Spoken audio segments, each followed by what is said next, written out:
The CM Solar Mission is a flagship initiative by the Government of Meghalaya, implemented by the Meghalaya New and Renewable Energy Development Agency (MNREDA). Its goal is to make the state energy resilient and environmentally sustainable. The mission offers a variety of solar systems to meet different needs.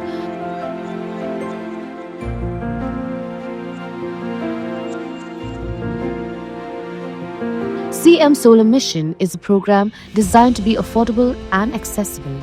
Small households only need to contribute 10% of the cost. The state government covers the rest, providing a 50-90% subsidy, with the remaining amount for larger systems covered by simple bank loans.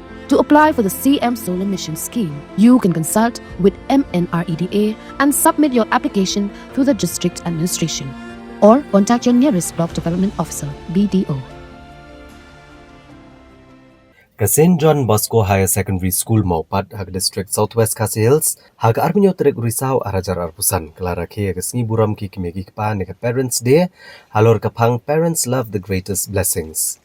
Hag bau ba renik ton el tongkhar MLA kathan ulalong kongsan badu ba Commander Shangpliang President ke Hill Farmers Union ulalong sumbut kongsan.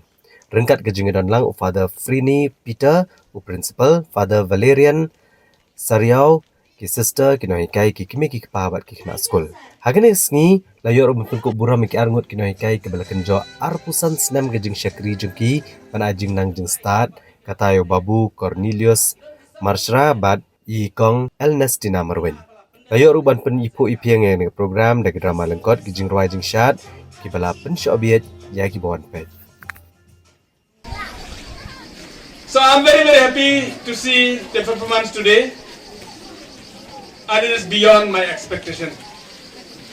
Babu, ibala yo, ia kajingdap, iba Babu Cornelius, ibala Syakri hang ne Arab Samsnam, Miss Elnestina Marwin, ibala Syakri Arab Samsnam, ngatrai kide kiba kementam, banyo ia kajing keu juga dengan sekolah hang ne Mawpat.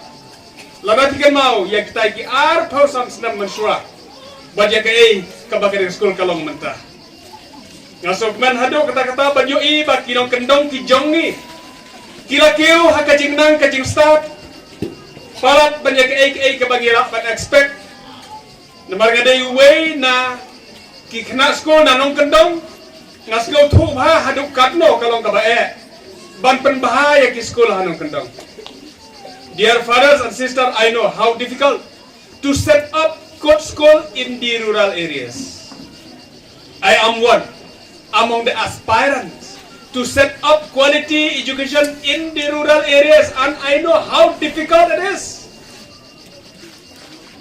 It is really wonderful to see that the school at Mawpat has reached up to this standard, which is beyond the expectation of everybody. My dear students, I wish you all the best, and I know you can still do better.